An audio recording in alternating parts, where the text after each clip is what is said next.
Hi friends, welcome back to my channel. मैं हूं राहुल और आप देख रहे हैं future technology RC YouTube channel को। दोस्तों, आज हम एक डीसी डीसी बूस्टर सर्किट बनाना जा रहे हैं, जिसे बनाने के लिए मेरे एक व्यूअर्स ने मुझे कमेंट किया था और इसे बनाने के लिए उन्होंने बोला था कि NE555 का जो टाइमर आइस होता है उसको यूज़ करके मैं इसको बनाऊँ।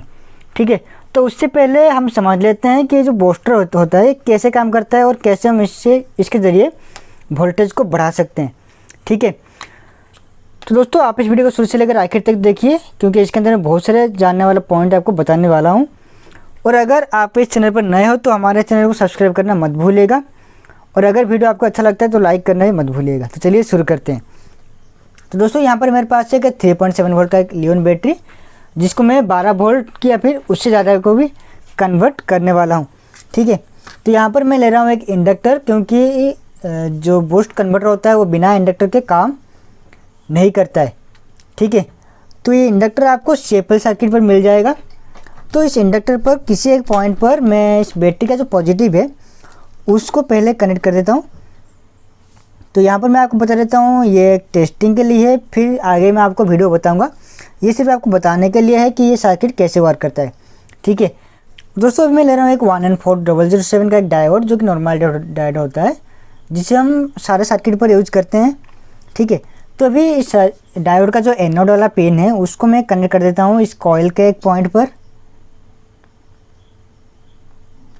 तो यहाँ पर मैं भी यूज़ करूँगा कैपेसिटर। आप कोई भी कैपेसिटर यहाँ पर यूज़ कर सकते हो। तो ये कैपेसिटर मैंने एक स्टेपल सर्किट से निकाला था। ठीक है, तो अभी इसका जो पॉजिटिव है इसको मैं इस डायोड के कैथोड पर कनेक्ट कर देता हूँ। इस बैटरी का जो नेगेटिव है उसको मैं कनेक्ट कर देता हूँ इस कैपेसिटर के नेगेटिव पर। दोस्तों, अभी मैं ले रहा हूँ एक मल्टीमीटर और इसको मैंने DC पर सेट किया हुआ है। तो इसके नेगेटिव को मैं कैपेसिटर के अक्रॉस पर कनेक्ट कर देता हूँ, नेगेटिव को नेगेटिव पर और पॉजिटिव को पॉजिटिव पर। तो दोस्तों, कैपेसिटर में कुछ वोल्टेज था, इसलिए यहाँ पर कुछ ज़्यादा वोल्टेज शो कर रहा है आपको। ठीक है, तो अभी यहाँ पर आ रहा है 4 वोल्ट, यानी कि जो बैटरी है अभी फुली चार्ज है, इसकी वजह से यहाँ पर 4 वोल्ट आ रहा है। ठीक है, अगर हम यहाँ पर वोल्टेज को बूस्ट करना चाहते हैं तो हम क्या करेंगे, ये जो पॉजिटिव वाला टर्मिनल है, जो कि डायोड का एनोड वाला पिन है, ठीक है, कैथोड नहीं एनोड पर कनेक्ट करके अगर मैं इसको नेगेटिव पर टच करता हूँ, अगर मैं नेगेटिव और पॉजिटिव यहाँ पर दोनों को आपस में जोड़ देता हूँ,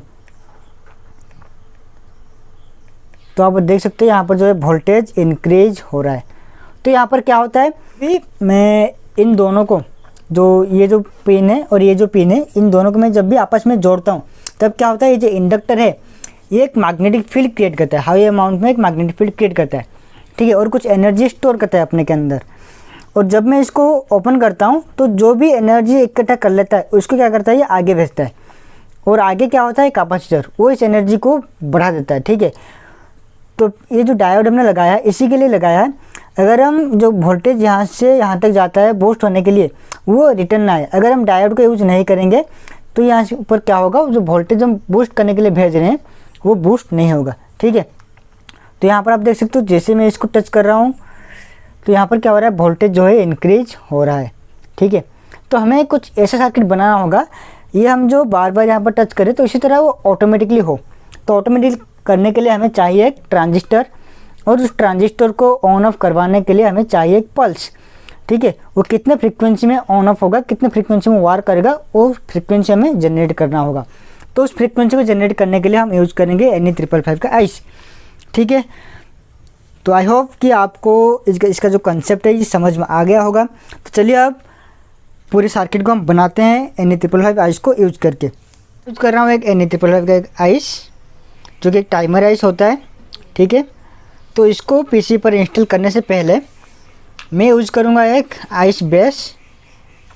ठीक है, ये 8 नंबर का एक आइस बेस है जिस पे है 8 पिन।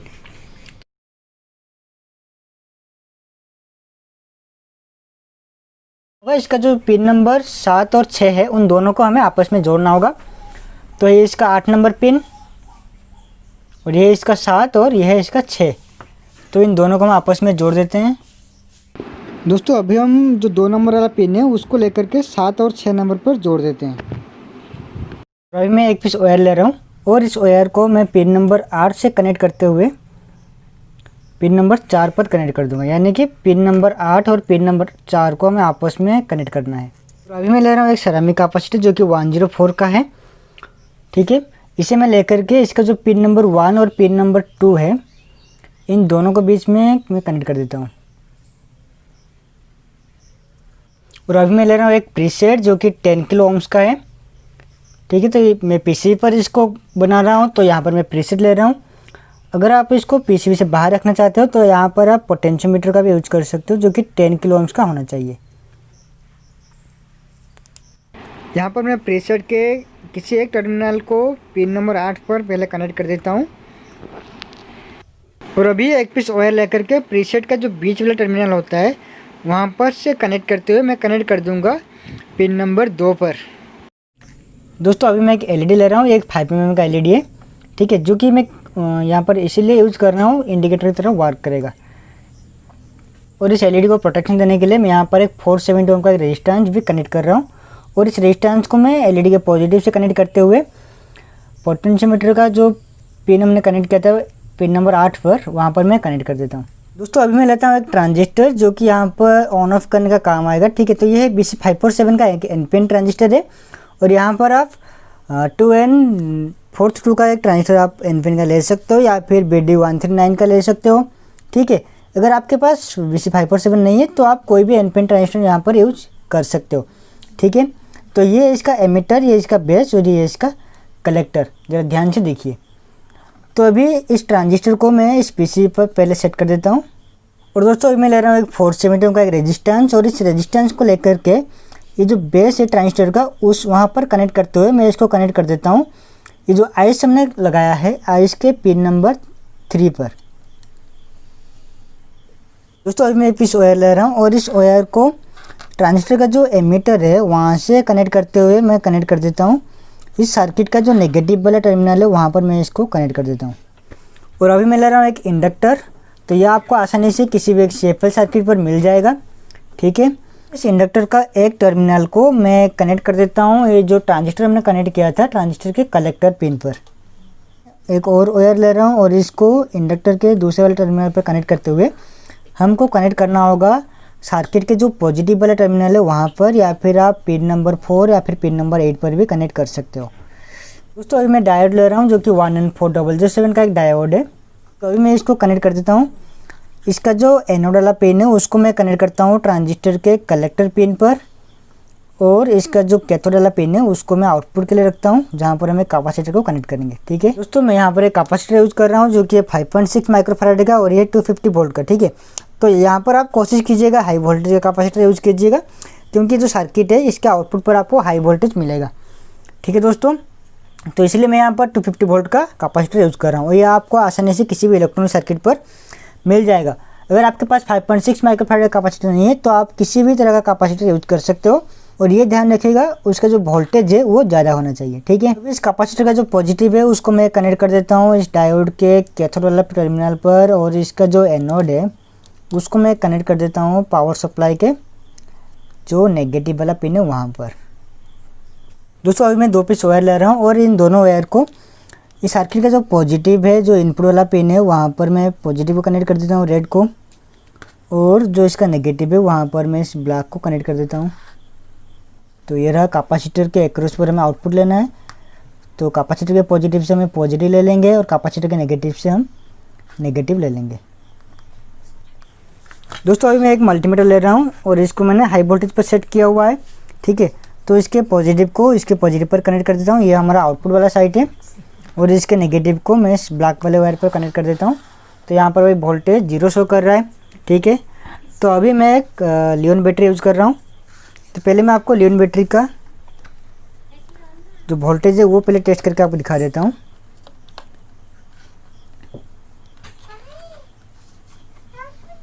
तो ये मेरे पास है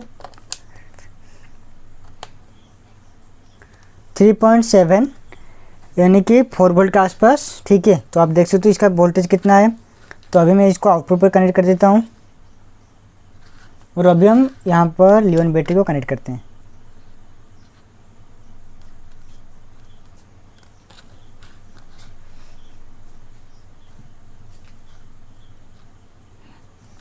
तो यहाँ पर आप इसका आउटपुट देख सकते हो कितना आ रहा है 98, 100, ठीक है।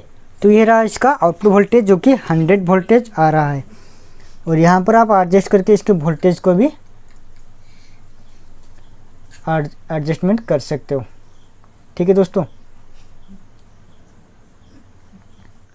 तो दोस्तों ये जो 100 वोल्ट आप देख रहे हो ये है नो लोड का वोल्टेज है। ठीक है, तो ये जो वोल्टेज आप देख रहे हो ये नो लोड का यानी कि विदाउट लोड का वोल्टेज आपको मिल रहा है 100। अगर हम यहाँ पर कोई लोड को कनेक्ट करेंगे तो ये जो वोल्टेज 100 आ रहा है ये 100 नहीं आएगा।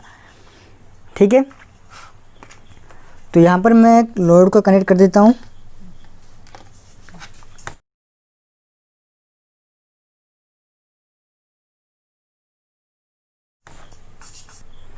दोस्तों मैं यहाँ पर कुछ एलईडी स्ट्रिप ले रहा हूँ जो कि 12 वोल्ट से चलता है। ठीक है, तो अगर मैं इस एलईडी स्ट्रिप को इस लियोन बैटरी पर कनेक्ट करता हूँ तो ये वर्क नहीं करेगा। तो ये रहा इसका पॉजिटिव और ये रहा इसका नेगेटिव। तो आप देख सकते हो ये ग्लो नहीं कर रहा है, ये नहीं जल रहा है। ठीक है,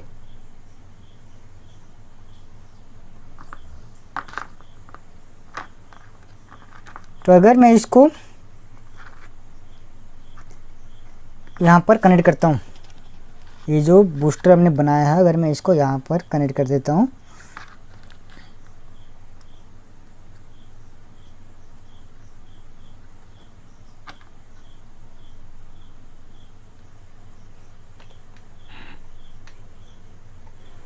तो आप देख सकते हो ये ग्लो कर रहा है। ठीक है, तो इसका मतलब क्या हुआ, ये जो सर्किट वर्क कर रहा है।